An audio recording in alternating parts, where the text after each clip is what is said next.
Vedare tinokuchingamidzai zvekare kune chimwe chirongwa pano paZim Facebook Secrets and Confessions. Tadzoka zvekare nemamwe mamessages. Rekezai tibva tapinda mumamessages edu atadzoka takakubatirai.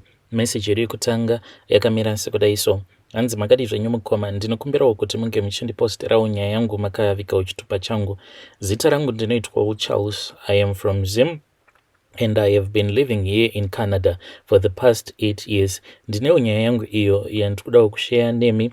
This story, it has been on my heart for a very long time, and how I lost my wife, but after I had lost my wife, how I found faith and I became a Christian. So mainge muri mugore ra 2011, I was going through a very dark period in my life. Mudzimai wangu uyo wandichati Miriam akabva azotanga kurwara. Akati atanga kurwara kudaro, kana madoctors vainge vasingatombonyatsokunzwisisa kuti chii chainge chichiitika kwaari, takazama zvose, takazama medication yose, kunamata, kuenda kumaconsultation nemamwe maspecialist akasiyana siyana, but nothing seemed to be working. Zvino akati anyanyisa kurwara kudaro, I was so desperate and I was willing kuti ndinge ndichiita anything so as to save her, even if it meant kuti zvainge zviri nani kuti nditange kuenda mudzin'anga. So isusu kwedu tinobvawo kwaMutare. Ndakabva ndatanga kutaurawo nemarelatives angu ndichivaudza kuti ndo situation iyo yandainge ndakatarisana nayo ndiri kuno kuCanada. Vakabva vazoti ndaifanira kuti ndinge ndichizodzoka naye kumba. So takabva tazodzoka kuZim ende tainge tichida kuti tinge tichizoenda kunyanga, ndokubva tazoenda kuya because kwainge kuchinzi ndo kwainge kuine imwe n'anga iyo yainge iine masimba. So takati tasvika kuya ndokubva ndazonotaura nemadzikoma angu. Saka takabva tamirira umwe murume uyo ainge achizivana nayo n'anga iyoyo. So mukoma, even though ndainge ndisingatombobhilivhi mazviri zvinhu izvi zvechivanhu, but ndakati ndakatarisa mudzimai wangu, ndakabva ndati pana pamudzimai wangu ava kutofa. Zvino zvakazoitika ndezvekuti dzimwe hama dzangu idzo dzandainge ndichifanira kuti ndinge ndichizoenda nadzo kunyanga kuya, vamwe vacho vakazotadza kuenda neni because mumhuri makabva mazoita funeral. Then ini ndakabva ndaona kuti mudzimai wangu, like I was watching as my wife's life slipping away tiripo parufu paya. Mukoma, ndakabva ndamuka ndikabva ndati nyaya iri panapa ini ndava kutoenda hangu ndega nemudzimai wangu. So I was supposed kuti ndinge ndichienda neshamwari yamukoma wangu, but I ended up going alone. Ndakatoita zvokutonyorerwa madirections pachipepa, uye zvekare ndikabva ndazopiwa mafone numbers eng'anga iyaya ndichiti kana ndazosvikako, then kana ndikarasika ndobva ndachizofonera n'anga iyaya. So on my way there ndakabva ndazoti zvainge zviri nani kuti ndinge ndichipick up someone who could assist me. So ndakabva ndazopick up umwe murume ainge ari pahiking spot, ndichiti murume uyu sezvo iye ari mugari wemunzvimbo ino anokwanisa kuzondipawo madirections. So murume uyu I can say kuti maybe he was in his late 40s. He was just an ordinary poor guy. Zvino takazoti ndava kudriver paya, then we started talking tichitaura paya. He was telling me kuti Zim yainge yakaoma, and he also had tarisiro yekuti ange achizouyawo kuno kuCanada. But takati tichitaura kudaro, at the end of the day akabva azotanga kutondiparidzira. He was a man who was very polite, even though ndainge ndakatoboekana ipapo paainge achindiparidzira. Because of his politeness ndo pandakabva ndazongotanga ngoteererawo, but I was not really listening at all. My mind was focused on Miriam mudzimai wangu and the journey that I had. Saka akazoti ava kundiparidzira paya.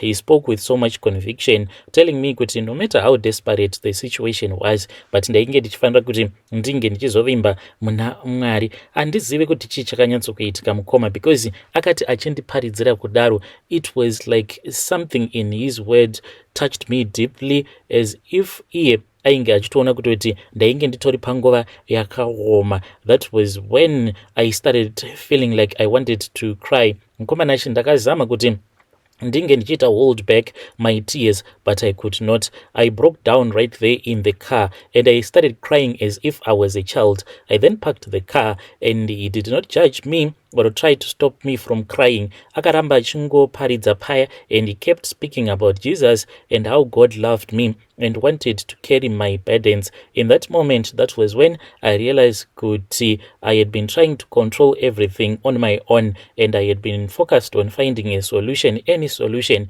and I had forgotten kuti Mwari ndivo vainge vaine masimba uye zvekare ivo Mwari ndo vanotonga. So ndakati ndichichema kudaro, murume uya akabva azoti tainge tichifanira kuti tinge tichizonamata. Takabva tazotanga kunamata paya, ndakubva ndazogamuchira Ishe Jesu into my life and asking him to guide me and to give me strength and to take care of my wife, whether that meant kuti mudzimai wangu ainge achazopora kana kuti she was going to die or letting her go in peace. After I had dropped off this man, I continued on my journey, but something had changed in me. Ndainge ndisisiri that desperate. Instead, I felt like peace in my heart.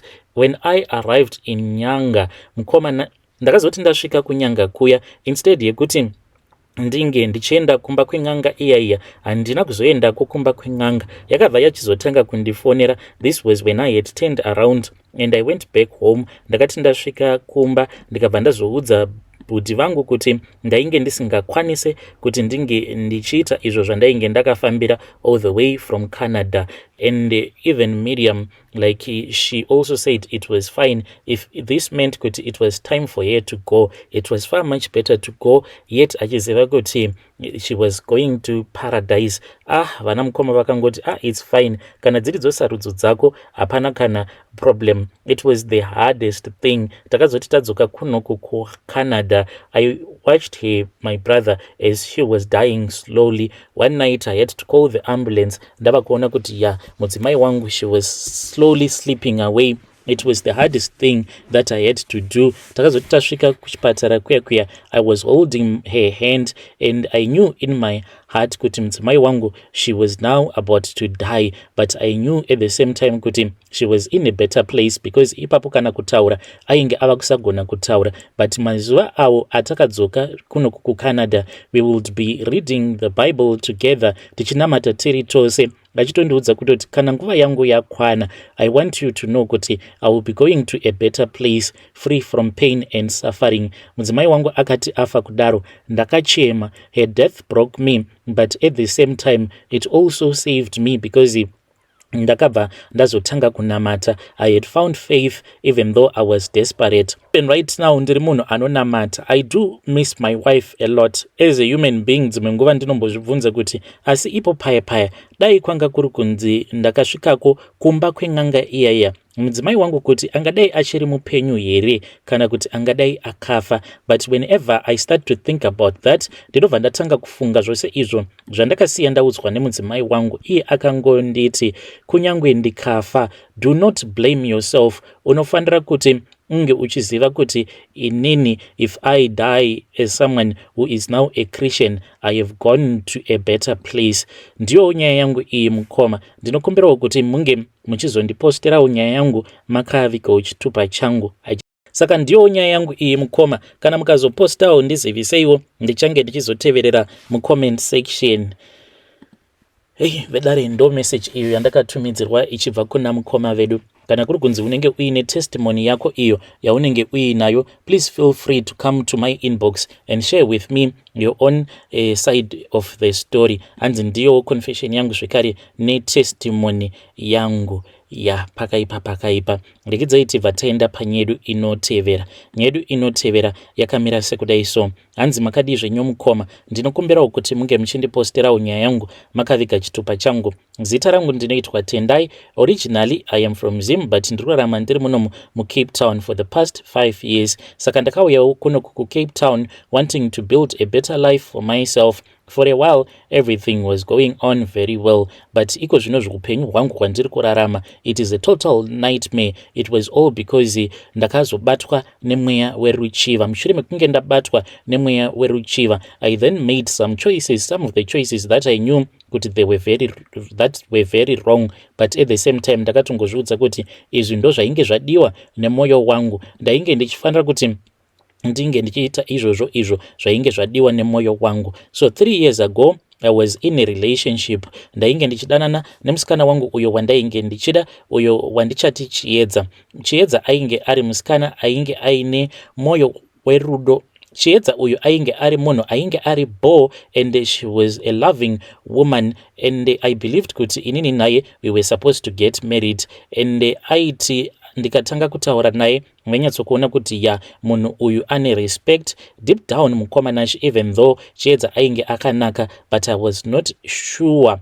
I felt the pressure to settle down with her, but amenoso zvaingoitika pandiri, I was not ready to commit with her until I met her cousin yake uyo wandichati Nyasha. Ndakangoti ndatarisa Nyasha kudai ndikabva ndaona kuti uyu ndiye ainge ari mukadzi and ainge akanaka, and kunyangwe chimiro chake wainyatsokuona kuti mukadzi uyu akanaka zvechokwadi. Ndikabva ndatanga kumuchiva paya. I knew kuti zvose izvo zvandainge ndichiita I was betraying Chiedza, but I could not stop myself. Eventually mukoma ndakazotanga kuaffecteka because ndaiti paya pandinenge ndichisika bonde naye Chiedza uyu ndaibva ndatora face nebody structure yaNyasha, ndobva ndatanga kuita bonde nemusikana wangu ndichifunga nezve cousin sister yake. Saka by the time when I broke up naye Chiedza uyu, she was totally devastated. At the same time ndainge ndatotanga kutopfimba cousin sister yake. To my surprise mukoma, cousin sister yake ndakangoti ndichingonomupfimba